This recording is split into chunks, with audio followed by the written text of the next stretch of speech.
Welcome to the channel. Today we're sharing a cheating story you won't believe. If you enjoy it, please like and subscribe. Let's get started. I woke up to bright lights all around me, with people moving me and adjusting things on my body. There wasn't any pain, just a weird sense of awareness. Was I dead? Is this what dying feels like? Are they taking my organs? I could feel tubes and wires everywhere. And then someone said, "He's waking up," before I blacked out again. The doctors had kept me in a coma for 4 days, but they brought me out of it without a hitch. It's incredible how they can do that. When I opened my eyes, I saw my family around my bed. My wife, Anna, was on my right, and my 3 kids stood close by. I didn't remember much about what had happened or why I was there. Anna looked at me lovingly and said, "Michael, you really scared us, but you're going to be fine now." I looked at Anna and asked, "What happened?" "One of the stents that was inserted when you had your triple bypass surgery failed. It was the graft that needed a stent 2 weeks later. It was just too weak and collapsed around the stent, which in turn stopped the blood flow." Suddenly, parts of my memory returned. The previous year, after my annual checkup, my doctor found blockages near my heart and ordered immediate triple bypass surgery. This procedure is open heart surgery and very complicated.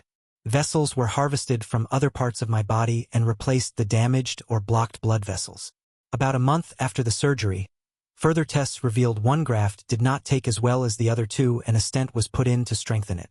Until now, we thought everything was okay.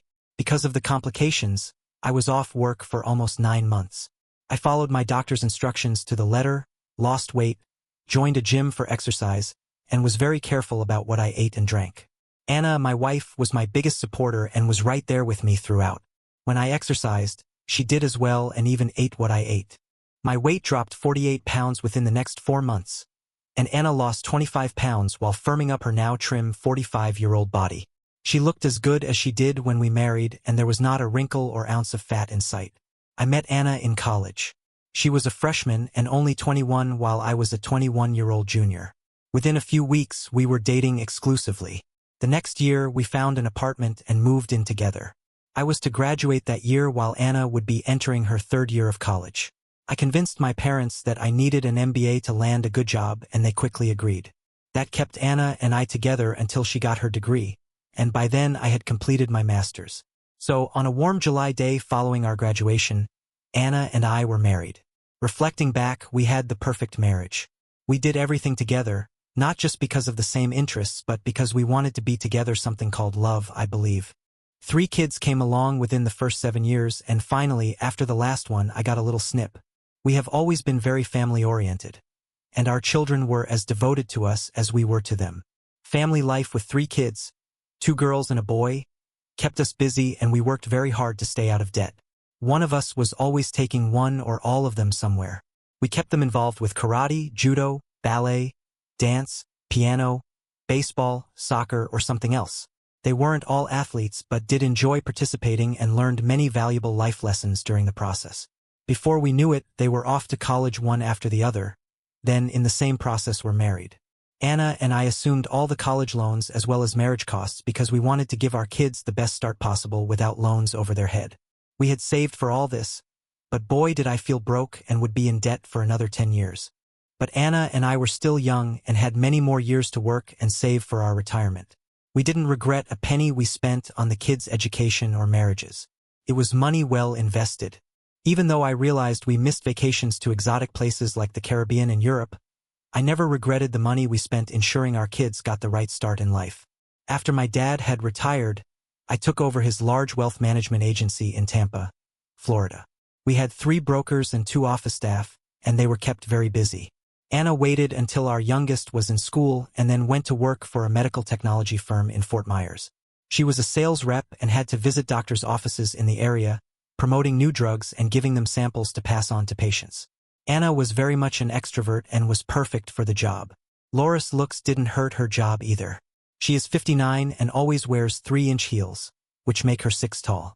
She has long, shiny strawberry blonde hair that, over the past few years, was slowly turning gray. She is careful when out in the hot sun to keep everything covered to protect her skin. I love her alabaster complexion, every freckle on her body, and blue eyes. Her weight before working out with me was about 148 pounds, and I thought that looked damn good on her. But after dieting and working out, She got herself down to her college weight of 125 pounds. Our sex life has always been full and completely satisfying. We have tried everything together and are always open to new ideas from the other. Neither of us has felt the need to stray, and we have never even had a chat about what it might be like. I am not a jealous man and sometimes allow others to dance with Anna when the opportunity arose. Anna never permitted any of these men to have roving hands. We aren't big into dancing, but we do accompany Christmas parties or other business-related events. My name is Michael, but most call me Ethan. Unlike Anna, I have changed over the years. My hair is quickly turning gray, I have gained weight, and allowed myself to get out of shape. Through exercise and diet, I now have a new body. Does that make me a bad husband? Not at all. I think of myself as a romantic and a very committed soulmate to Anna. We have romantic nights out every Friday or Saturday. She has fresh flowers delivered to her office every week, and our sex life was simply amazing. Now, because of my heart issues, our sex life has slackened off, but I try to ensure Anna is kept satisfied. Anna and I both work hard to make our marriage work, and I think we do a great job. Simply put, we have a wonderful life together, sharing our love for each other. After my family had left, I discovered I was in ICU and would spend several days there. The doctors were very concerned about brain damage and wanted me kept under constant surveillance. I didn't understand what brain damage had to do with my heart, but I was far too weak to either ask or argue. My family returned that night and spent a couple of hours with me. Anna would look at me and I could see the sadness in her eyes. I told her I was going to be okay and there was no need to be sad. She remained silent. The next morning, I was visited by a police officer. I asked him if I had broken the law. He looked at me and laughed. No, you didn't break any law. I was the first person on the scene after you triggered the alarm. You obviously played a large part in saving my life. I will forever be in your debt. No, it's just part of my job.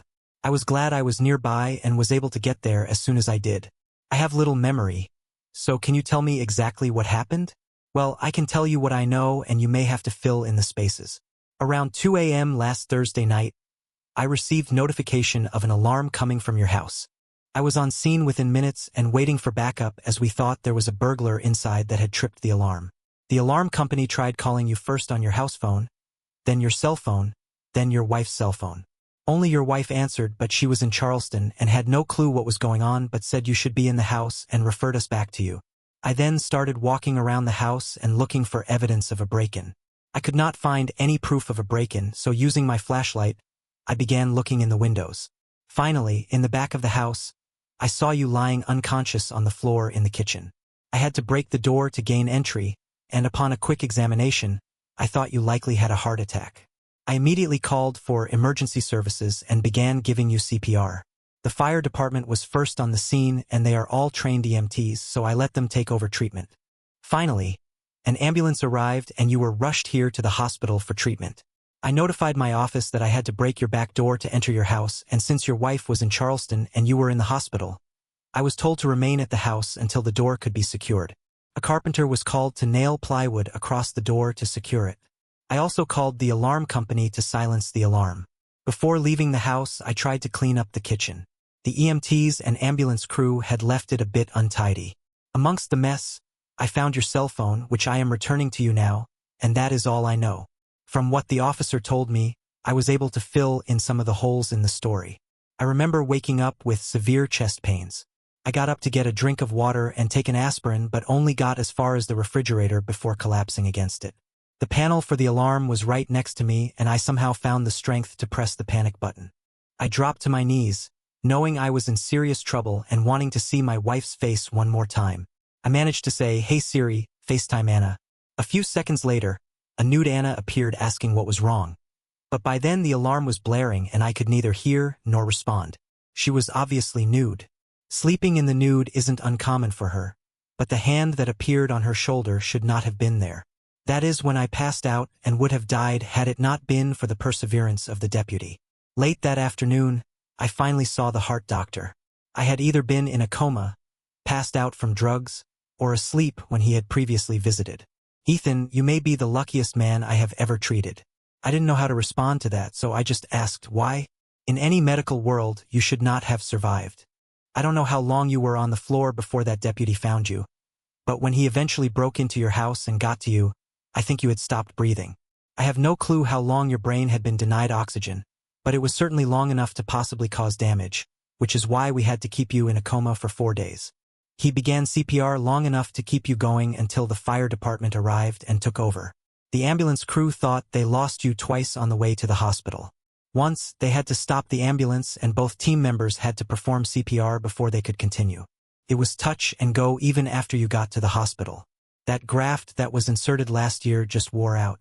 We were concerned about it from the start, which is why we later put a stent in, but unfortunately it failed. You have to know you did nothing wrong. You have lost weight, exercised, and stayed on a diet. You have done everything I asked you to do. I'm not sure if you have any damage to the brain yet, but at the moment I don't think you do. About that time, Anna arrived and the doctor went through all that again for her. She came over and kissed me, and then, right in front of her and the doctor, I had a heart attack. Thankfully, I was still in ICU and the doctor was right there. After stabilizing me, I was back in surgery. 4 hours later, I was back in ICU with fresh tubes and electrodes. When I woke up, Anna was right there by my side. She said, "Welcome back," and kissed me. Because of the memories of that night, I was absolutely heartbroken. My loving wife of 25 years had cheated on me. I realized I was in no shape to either confront her or discuss the matter, so I just acted like it was hard for me to talk. I did realize at some point there would have to be a discussion, but how could I prevent myself from saying that I knew of her cheating? Was it an affair? I didn't know. I was in the hospital for a total of 4 weeks before being released. I was instructed to take it easy at home, not lift anything over 5 pounds, and no sex. Avoiding a sexual relationship wasn't hard because I wasn't sure I would ever be able to have a sexual relationship again with Anna. They say time heals all wounds, but not for me. My heart was healing, but not my heartache. Part of my heart felt like a hole had been bored through it and I wasn't sure it was reparable. Anna took time off from work and nursed me night and day. I knew she loved me, but I wasn't sure I could ever return that love. We had been together long enough for her to sense that I was unhappy and there was something serious bothering me. Finally, after I had been home for about 2 weeks, we finally sat down to talk. "Ethan, I have known since your attack that something serious is bothering you. So can you please tell me what's wrong?" "Yes, actually what you have done may have made my situation worse." "I know, so I want you to tell me everything, but please start with why." "What are you talking about? I know you have had and may still be having an affair."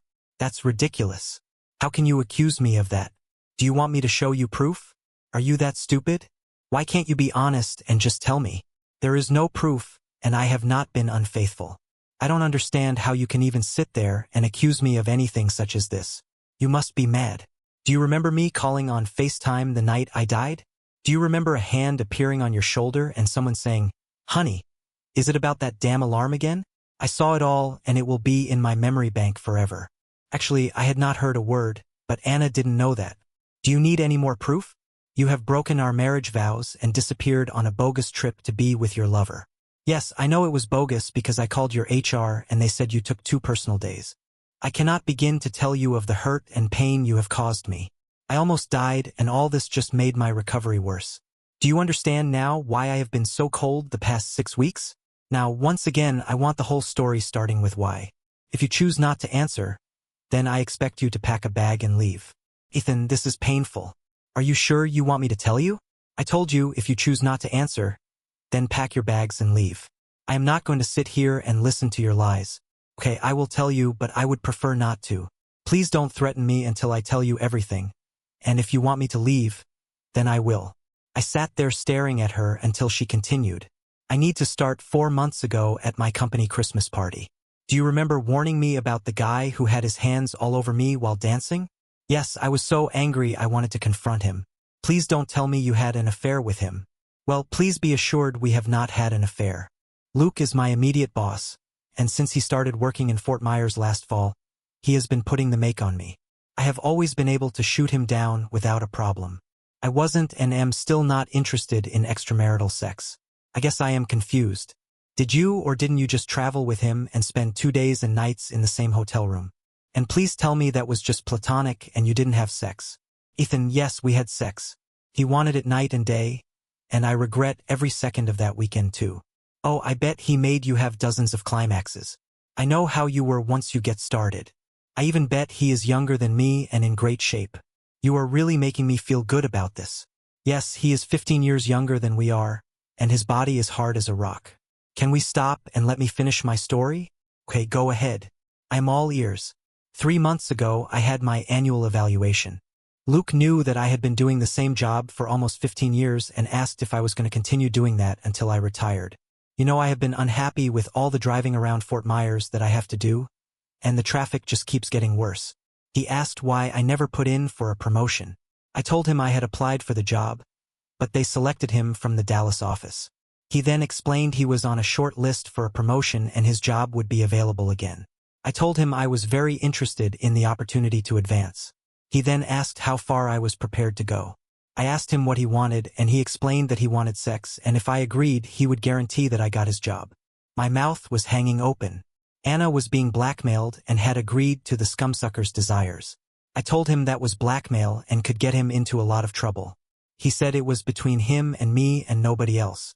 I explained I was very happily married and did not want to do anything that would put my marriage in jeopardy. He assured me that all he wanted was one weekend and then he would make sure I got promoted. Anna, why did you fall for that? I have been after you for years to quit that job. We don't need your income, and with me sick last year and now all again you have taken weeks off without pay. It will take us a little longer to pay off our debt, but we will manage. I know we don't need the money, but I enjoy keeping busy. Besides, with the kids' college and marriages, we needed the extra income to pay off their loans. I really, for the most part, enjoy what I do, just not the driving or dealing with my boss. So, before you finish your story, have you gotten your promotion? No, apparently he didn't get the promotion, so he is still there. I was getting angry. Do you mean you spent the weekend screwing that for brains and didn't get promoted? Anna was visibly shaken and had started crying. I would never have agreed if I thought he wouldn't honor his word. So finish your story. He kept after me every day at work. I kept telling him I didn't want to cause any problems with my marriage. Then he started using bullying tactics, and about 6 weeks ago I finally agreed. We made up a story about attending a management meeting in Charleston and picked the weekend. We were to go Thursday morning and return Saturday. He made all the arrangements. I remember how reluctant you were to go, but you kept saying you were hoping to get promoted. You have never in all the time you have worked for that company ever been on an overnight business trip, so I thought it was a bit odd. Okay, please finish your story. You drove me to the airport and then I met Luke in the departure lounge. We had a nice flight, he had booked business seats and he had a hard time keeping his hands off me. He booked one room with a king-sized bed, and he became passionate as soon as we closed the door. So you're telling me you didn't enjoy it? No, not the first time. I can't deny that I didn't enjoy the second time. That was just Thursday afternoon. And then you had 2 more days of non-stop sex? Well, yes. He screwed me again that night and then early the next morning. We spent the day sightseeing, then had dinner and again did it. We had a short nap, and he was just starting again when the alarm company called. He started to do it again when you called. The alarm was so loud I couldn't hear you and hoped you didn't see David's hand. Of course, now I realize you did. Your face was as white as a sheet, and with the alarm going off, I realized something was wrong. So I immediately left for the airport and took the first flight home. So you enjoyed the sex then? Yes, Luke made me feel young and beautiful. No woman wants to feel old, and he offered an opportunity for me to feel young again. I regret it. I feel used. And Ethan, I am so very sorry. I am sorry I cheated on our wedding vows and the special relationship we shared. I lied and deceived you, something I have never done in our marriage, and I am totally humiliated. Anna, I think you are telling some truth. However, you've been to and from work several times since I have come home from the hospital. I am sure you have had discussions and most likely sex with Luke. Yes, he makes a point of seeing me every time I go in, but I haven't had sex with him since we were in Charleston. He keeps reminding me how good it was, and he is pressuring me to see him again. Now he just wants me for an afternoon here in Fort Myers. I have told him no several times, and there is no way I will see him again. I promise you that. Anna, how can I trust you? I remember last January you got your hair dyed, and then started updating your wardrobe to sexier clothes. I think your affair started soon after the Christmas party. I must have hit a nerve because she didn't respond. Her lack of response told me all I needed to confirm my suspicion. This has been an ongoing affair and most likely still is. If you had come to see me when this first started, we could have avoided everything that has happened. I don't want you to go to work at all until we can figure out a way forward with this. I may need some work information though. Can you access your company's website from home? Yes, I can log in remotely. Anna, do you want me to leave? Is that what you want? Do you want to be with Luke? No, I don't want to be with him. I've already told you that. I want you and want to continue with our marriage. I will quit my job tomorrow if you want me to. Tell me what you want. Anna, I feel very sorry for you. You have been seduced by some scum, and most likely you are just another notch on his belt. I doubt if there was ever any possibility of getting his job. He was just using that as leverage over you. I hope he hasn't given you an STD. At the mention of an STD, Anna gasped, and then I saw the tears forming in her eyes again. Oh my God. I never thought of that. I will see our doctor immediately. Well, we haven't had sex since my attack, so nothing has been passed on to me. Have you had sex with anyone else since then? Ethan, you must think I am a tramp. No, I haven't screwed anyone else and had no intention to either. How could you even suggest such a thing? Well, you were quite willing to fall into his bed and have the greatest sex ever with him, so how can I trust you when you say you haven't? You know what they say about once you get the taste of something. I think you have gotten a good dose of great sex with a young man. That's the impression you gave me after dancing with him at the Christmas party. Don't you remember? Ethan, damn it, yes. Luke is huge and I loved it when he screwed me. Is that what you wanted to hear? Please, let's not go through all the details. Luke was younger and could screw longer. Do I love him? No. Do I want to keep seeing and having sex with him? No. None of those. I hope I never see him again. Anna, he needs to feel our pain. Yes, I said our pain because I sense you are hurting too. Yes, I am hurting. I am so ashamed of what I have done. Are you hurting, sorry, and ashamed because you got found out or because of your cheating? I'm sorry we got found out. I thought if you never knew, our marriage would remain perfect as it was before my affair. Anna, I think that is the wrong answer. Maybe you need to pack a bag and stay with one of our kids for a few days. I need time to think and you need to think about your answer. Just remember, there is a consequence for every action. Also, stay away from work and, in particular, that scumsucker. I got up and went into my computer room. Anna hung around the living room for a few minutes, then packed a bag and left. In my line of business, we have lots of resources that are available. One is a good friend who happens to be a private investigator. I called and explained the situation and asked that he get all the information possible on Laura's boss, whose name is Ryan Smith. Also, I told him I needed Anna followed for a few days. I assumed she was going to stay with one of our children and would check and let him know because I wasn't sure how much she could be trusted. Damn her, I thought. I want to forgive, but that last answer was so wrong. She was sorry that I had discovered her affair, which meant to me she would have otherwise continued it. I waited about an hour and checked the location of her phone with my Find My Phone app. She was at our oldest daughter's house, so I let the PI know. He had an army of people working for him, so he could trade off several people watching Anna without being noticed. I called our family lawyer, Alan Brown, who agreed to visit after he finished for the day. We often played golf together and shared a lot of gossip over a six-pack. I had a cold one waiting for him when he arrived. I told him that I just needed advice and explained the entire story. Alan immediately said several crimes had occurred. First, Laura's boss, Luke, used extortion through coercion to blackmail Anna to have sex in return for a promotion. He was sure the company, as large as it is, would have a strong code of conduct for employees. He also thought there would be a morality clause buried in the code of conduct. Finally, he said Anna was a victim of sexual harassment. Furthermore, having said all that, without proof it was just Laura's word against Jenkins, so I felt back at square one.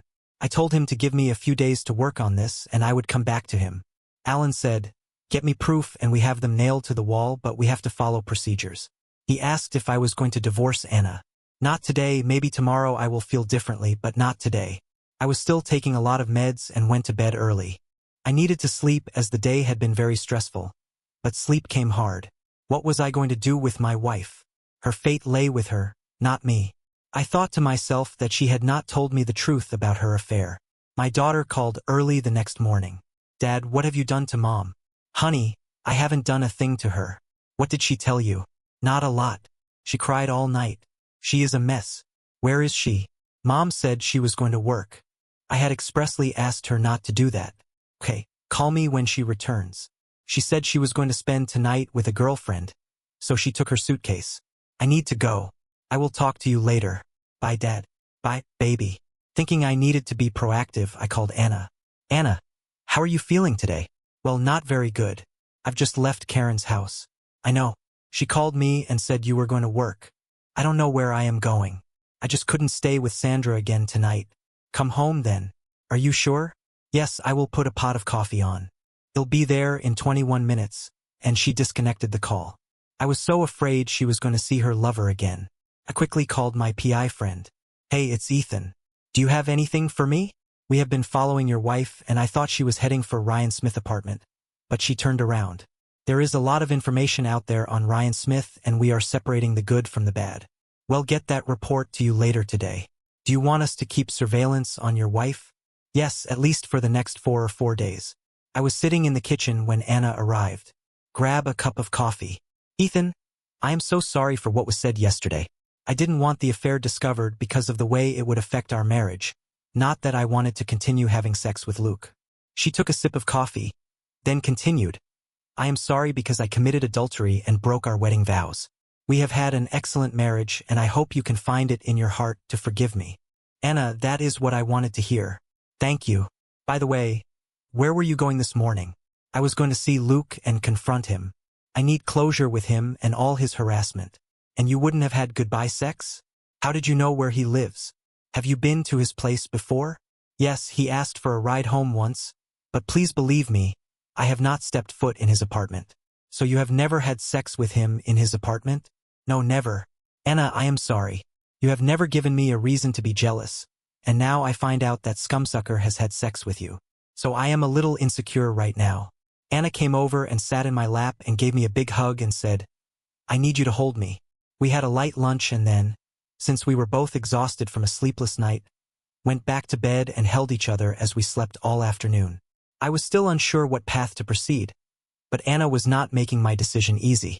That night, Anna and I were watching TV when I muted the sound and turned to her. I explained to her that I had planned to sue her company as well as Ryan Smith. She was surprised and tried to talk me out of suing. Anna, why are you fighting this instead of supporting me? You have already told me that you will quit your job and weren't seeing Jenkins. Your reaction isn't what I expected from you. I would just like this mess to go away without hurting anyone else or my company. You know what extortion is, and that is what Luke was doing to you through coercion. Do you want him to get away free and clear so he can do it again? Do you honestly think I am going to sit here and do nothing? That scumsucker has tried to break up our marriage and now I intend to break up his life. I don't think he would do it again. I unmuted the TV and said, wait, I will be right back. I went to my computer room and printed the documents my PI had sent. Anna, I need to show you something that was emailed to me.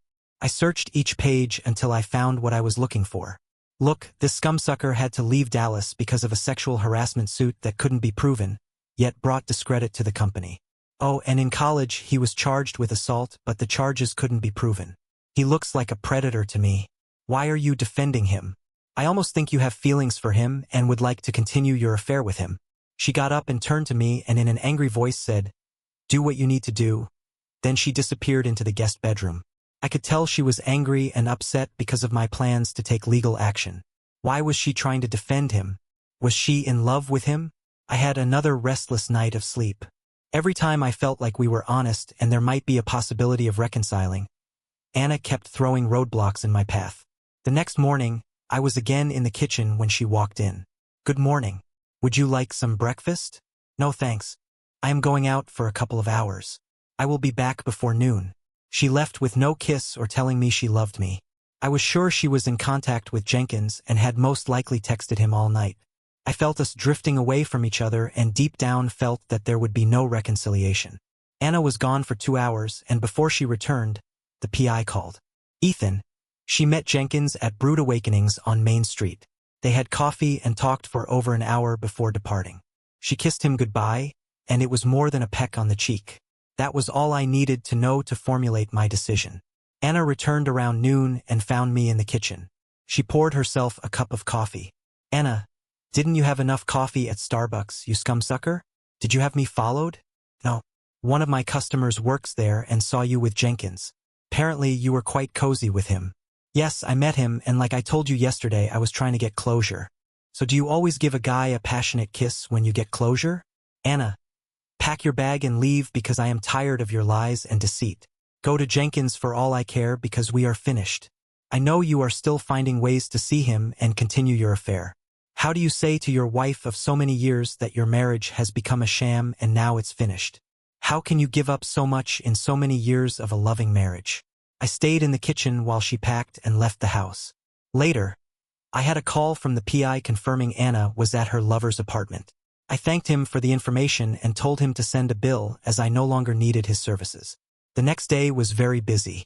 I contacted my lawyer and explained to him that I wanted to have Anna served, and the quicker the better, but preferably at her lover's apartment.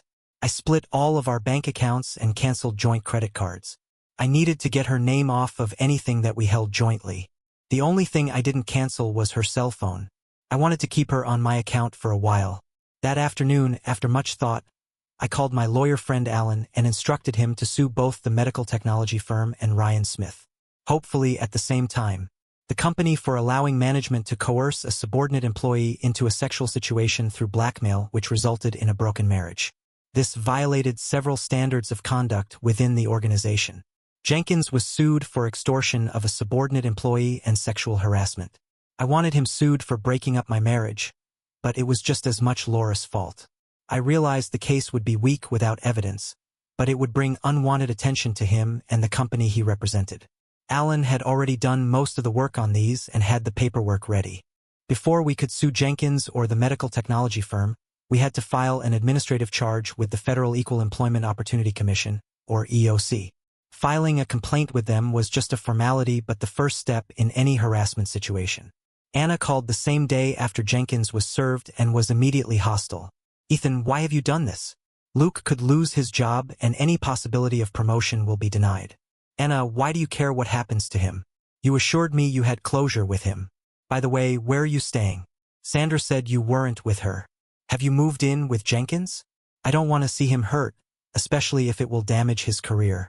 I am staying with a friend. Just so you know, I am going to totally screw up his career as he has done to our marriage, and if I can, I will screw up his life too. He had better keep a constant watch over his shoulder. So is your friend male or female? Please don't harm him. No, I won't do any physical damage, but I would like to cut off his tool and shove it in his mouth. I can't believe you are talking like this. It is so unlike you. I've never had my marriage screwed over either, and I feel you have played a huge part." Then I disconnected the call. The next day, an off-duty sheriff's deputy found Anna at Jenkins' apartment and served her with the divorce paperwork. That evening, she called again, this time crying, "Ethan, how could you have me served? I thought our marriage was worth more than that and hoped that maybe we could save it. We had a great marriage till you let that scumsucker seduce you. Now you can't get enough of it. I have mattered little in your life the past few months. I knew something was up as soon as you dyed your hair, but I trusted you so much that I never checked. Let's see how long Jenkins keeps you around. And yes, I know you have moved in with him. Have you forgotten he is 15 years younger than you? You are just the flavor of the month, and when he tires of you, I am sure he will kick your butt to the curb and move on. I am splitting everything 50-50, and that includes our children's debts. I checked on the outstanding balance today, and it is just under $221,000. So that means we each have almost a $110,000 loan to pay. I don't know how you will support your lover when he loses his job and pay off the loan as well. But that is your problem. You need to get a lawyer, and I warn you, if you fight the divorce, I will become a pit bull. I have videos that I will send to everyone we know. I didn't have any videos, but she didn't know that. The next day, I officially quit my job from the wealth management agency. I did not want to have a job or income during the divorce proceedings. This was a family business, so I could always return. Because of my sickness, I had worked very little in the past year, and the doctor wanted me to take it easy for the next 4 months. I was bewildered by Anna. On one hand, she wanted to continue in our marriage, but on the other hand, she wanted to keep her lover. I guess she wanted her cake and to eat it too. That didn't sit well with me. I wasn't prepared to share or be second best. Alan called and announced the medical technology firm had responded to our case against them. They were caught off guard with the lawsuit and had suspended Jenkins pending an internal investigation. Alan had asked them how many sexual harassment cases it would take to have him terminated.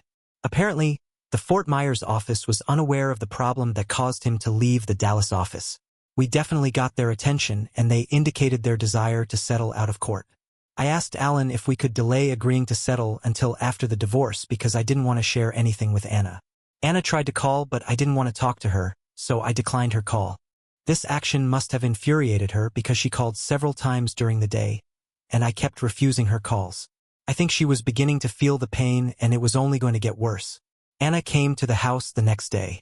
"Ethan, I need to talk to you, and you're not answering the phone." "No, I didn't answer because I have nothing to say to you. You've decided which bed you want to lay in, and it isn't mine. Please don't be that way, Ethan. I don't suppose I have made myself clear enough. In truth be known, I am tired of repeating myself. I will not tolerate being a cuckold. You cheated not just once and not just a weekend, but for several months. Then you tried to lie your way out of it. You have hurt me more than I can describe, and because of my health, this isn't the right time in my life to have to deal with all this. Somewhere along the line, you forgot about the in sickness and in health part of our wedding vows. Now you are no longer part of my life. You have lied to me since Christmas and carried on an affair with your boss. I am sure your company will soon be terminating him, and most likely you too. You have ruined my life, so I am going to do everything in my power to destroy yours and Jenkins too. Luke was terminated this morning, and I am on administrative leave. He has no savings and is very distraught. Well, that just makes my day. I guess both of you will soon be kicked out of his fancy apartment.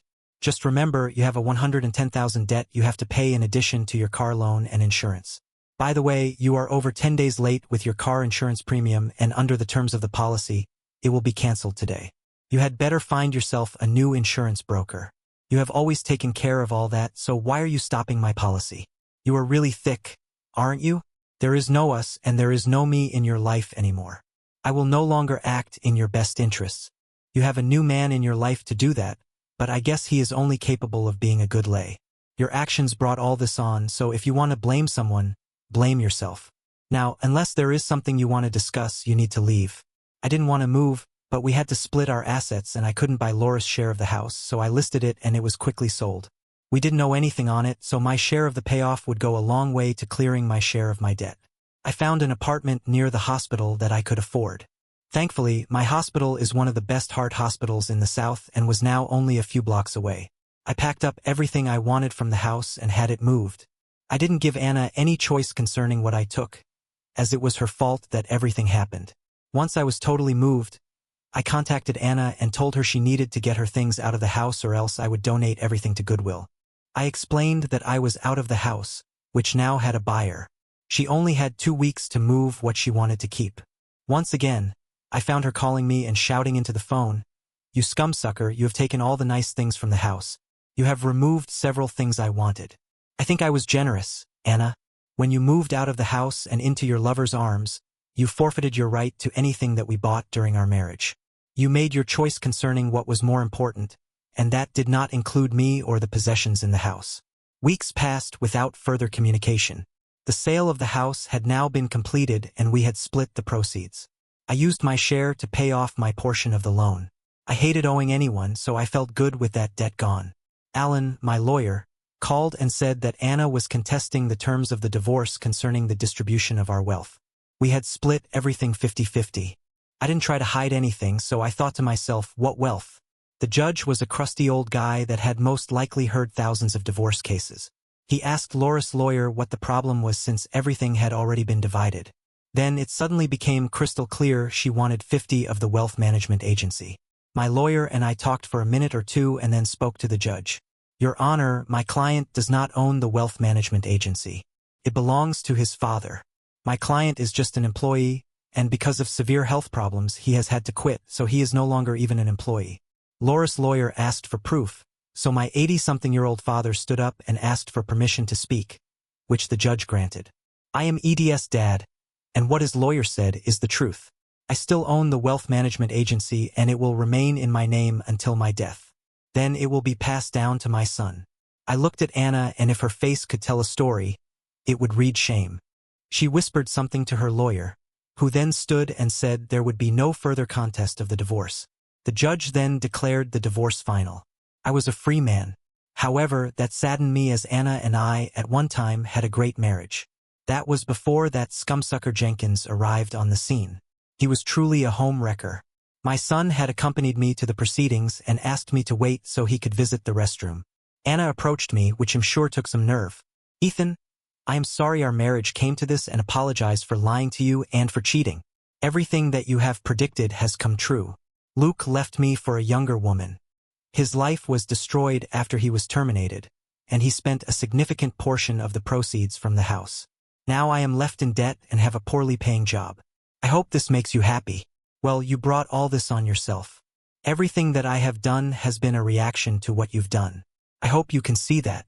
Can we remain friends? Anna, I'm not sure. Maybe in time, but not right now. I don't think so. You've been the cause of so much pain, and every time I see you, I feel nothing but hurt and agony. Maybe in time I can get over this, but for now, that is how I feel. We had something good for many years. I turned and walked away to start a new life. Sarah, what will be, will be. The medical technology firm finally settled out of court. I was $550,000 richer. Maybe I should have held out for more, but at that point, I just wanted to put everything behind me.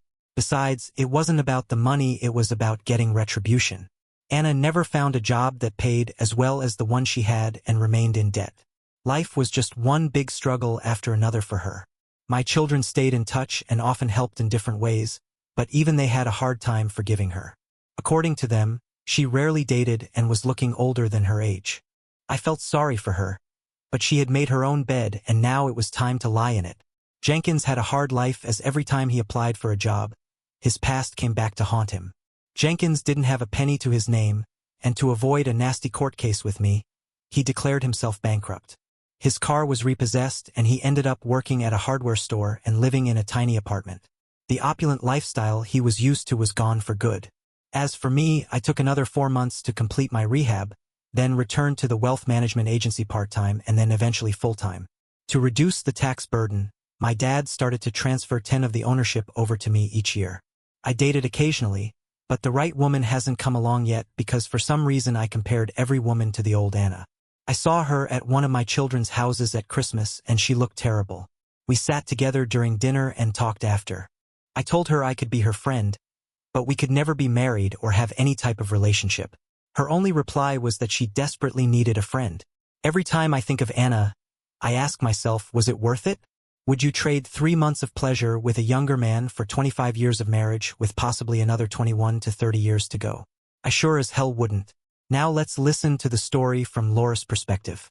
I am so ashamed of myself. I was a loving wife, mother, and grandmother. I doted on my husband and family.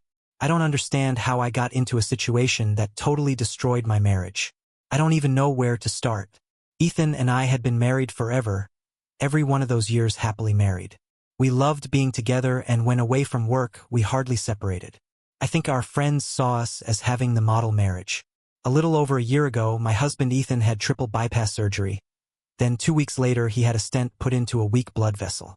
The doctor ordered him to lose weight and get in better condition through exercise.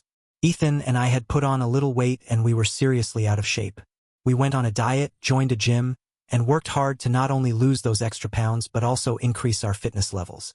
Ethan lost 48 pounds and I lost 30, which took me back to my college weight. I have to admit that I looked pretty darn good for a 45-year-old woman. My doctor had started me on HRT or hormone replacement therapy, and that not only made me feel so much better but also greatly increased my libido. Ethan, bless his heart, tried to keep up, but due to the medicine and his weak heart, he suffered from ED or erectile dysfunction. Ethan and I talked about his problem and our doctor thought if Ethan continued with his exercise, some of the medicine could be withdrawn and hopefully the ED problem would disappear as well. Another option would be some little blue pills. Last fall, I got a new boss at work. I had applied for the job, but Ryan Smith was brought in from the Dallas office. He was about 35, and it was soon apparent that any female, married or not, was fair game to him. Quickly, it became obvious he was working his way through all the women in the office, and then word leaked out that he was a good lover. I tried my best to keep him at bay but failed miserably. At our company Christmas party, he asked for a dance and didn't waste time getting his hands on me. I didn't exactly push him away quickly. I found myself excited and could have stayed all night dancing with him. But when we took a break, Ethan was furious. Ethan has never been jealous, especially when I dance with other men, but he didn't like the way Luke was touching me. Luke came by our table to ask for another dance, and Ethan flat out told him that I was married and would not be dancing with him again, and he needed to stay away from married women. I have never seen Ethan like that before, and reflecting back, we were out of order and I did allow David's hands too much freedom. But David's hands and the feel just let my inhibitions slip away and I let it go too far. I excused myself to the restroom. When I entered the stall, I have never fantasized about someone. I hurriedly put myself back together. I returned to the table and Ethan was ready to go. Ethan and I had one of our few arguments on the way home because of the liberties I had allowed Luke. Upon returning home, Ethan said he was going to bed as the party and emotions had wiped him out. I went up with him and changed out of my dress. I changed into my comfy jammies and kissed Ethan goodnight. I went downstairs into the living room and turned on the TV. I let my mind wander as there was nothing much on TV at this hour. My thoughts wandered back to the party, dancing with Luke, and how his hands made me feel. Over the next few weeks, this scene played itself again and again as the thought of Luke fueled my fantasies. Luke continued his seduction of me and I was finding it difficult to resist. Other than my daily pleasing, I had not had sex in over a year, and even then, Ethan could not manage a proper erection. Finally, I told Luke okay, but we had to be very discreet because I was not prepared to destroy my marriage because of an affair. It was easy for me because being a sales rep, I could schedule free time almost every day. If I rushed, I could cover my day's route in a long morning. Luke just took an afternoon off, so we agreed to meet at his apartment. Luke had quite a reputation, and in my opinion, he surpassed everything that I had heard about him. First of all, I was very flattered that he would find a 45-year-old woman attractive. To me, he made me feel younger, attractive, and desirable.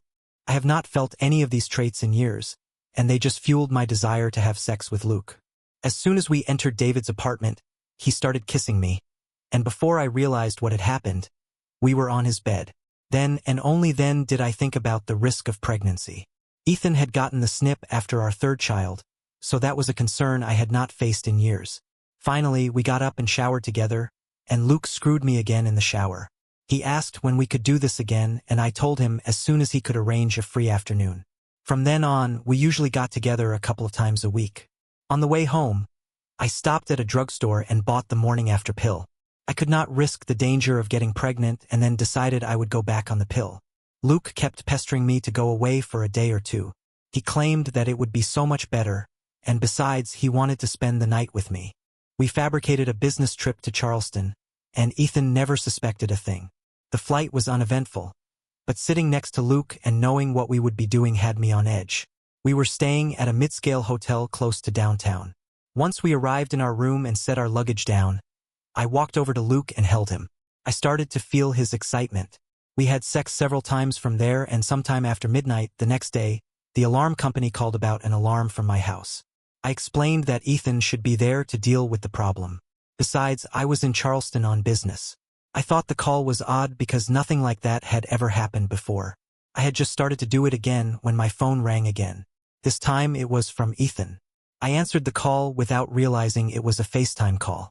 Idiot's face was white as a sheet and he tried to talk, but the alarm was blaring in the background. Then I watched him collapse on the floor. Luke had now sat up and asked who was calling. I didn't know if Ethan had noticed David's hand on my shoulder. I immediately got up, dressed, and rushed to the airport. I called my children and asked that they check on their dad, and that I was on my way home. Ethan had a collapsed blood vessel and apparently had stopped breathing until he was resuscitated. It was touch and go in the hospital for several days, and then he had another heart attack. Ethan had another visit to the surgery, and then found himself on the road to recovery, followed by 4 more weeks in the hospital before being allowed home. I was on leave without pay during this time and played nurse to Ethan. I still found time to see and have sex with Luke with the excuse I was going to check in at work every day. Ethan was out of sorts, like something was bothering him. Finally, after about the 3rd week at home, I confronted Ethan and asked for an explanation of why he was acting so strange. His reply gutted me. He knew about my affair with Luke and wanted to know all the details. I made up a story about being blackmailed by Luke to get a promotion and explained my affair was only the weekend I went to Charleston. I wasn't sure if he believed me or not. I didn't want to discuss the sex with Luke, but Ethan gave me a choice of telling everything or leaving. I only said a fraction of the truth. Ethan is not stupid, and it only took a few minutes to piece the puzzle together and realize that the affair most likely started after the Christmas party. Although I didn't admit to that. I had done my best to not elaborate in order to lessen the damage. But then I said something wrong and Ethan told me to leave. I was crushed, but packed a bag and spent the night with my oldest daughter and her family. The next morning, I told my daughter I was going to work and would spend that night with a friend. Actually, I was going to see Luke. He was my only friend, as even my children didn't want anything to do with me. Word had gotten around quickly. I was almost to David's apartment when Ethan called and told me to come home. He seemed happy to see me and I apologized for saying the wrong thing the day before. I really meant that I didn't want the affair to be discovered due to the hurt it would cause my family. Ethan thought I didn't want the relationship with Luke exposed so I could continue having sex with him, which I suppose did have some truth to it, but I would never admit to that. Sex was so good with Luke, I would almost cut off my left hand to be able to continue. That afternoon, Ethan and I held each other as we slept in our marriage bed. That was to be the last time I would be in my husband's arms. That evening, Ethan disclosed that he was suing both my company and Luke. I got angry and told him he couldn't do that. Then he showed me a report that suggested Luke was a predator. I found Luke to be a good man, so none of that could be true, and I was angry that Ethan was trying to ruin David's life. I stormed out and slept in the guest bedroom that night. The next morning, I had arranged to meet Luke at Starbucks. When I returned home, Ethan knew where I had been, and even that I gave Luke a passionate kiss when departing. We exchanged words. Then I found myself on the street again. This time I went to stay with Luke. Ethan filed lawsuits against Luke and my medical technology firm, which led to Luke being fired, and later, I was dismissed as well. Then I got served for divorce. Things just seemed to be spiraling out of control. Ethan sold the house and then took the best pieces of furniture. I was left with hardly anything. I should have used the money from the sale to pay off my share of our children's college and marriage loans, but didn't, and allowed Luke to run through most of the money. I was a fool. Luke couldn't find a job and had to give up his luxury apartment and car. Then I finally had enough and left Luke. I discovered he was continuing his philandering ways and I had gotten fed up with him. He was great in bed but lacked social skills and didn't know anything about being a gentleman. I guess I came to my senses too late. I found work, but it didn't pay nearly what my previous job did. I had to pay for my apartment and on the loans. Life became really hard. Desperate for money, I tried to claim part of EDS Wealth Management Agency but discovered it belonged to his dad, so I just gave up. Then the divorce was finalized and I found Ethan waiting for our son just outside the courtroom. I tried to apologize, but Ethan had been hurt too badly to listen. My life after that was getting through one day to the next. I didn't date or even go out with what few friends I had. I was only able to pay the interest on my loan, so I knew that debt would follow me to my deathbed. A few years passed and I was invited to spend Christmas with my children. Ethan was there. We spent most of the day talking and I was feeling good when he explained to me that we could be friends but never anything more. I really needed a friend and was pleased to hear Ethan say that. Thanks for watching. What do you think of Ethan and Anna's story? Was their outcome inevitable or could it have been different? Share your thoughts below, and don't forget to like and subscribe.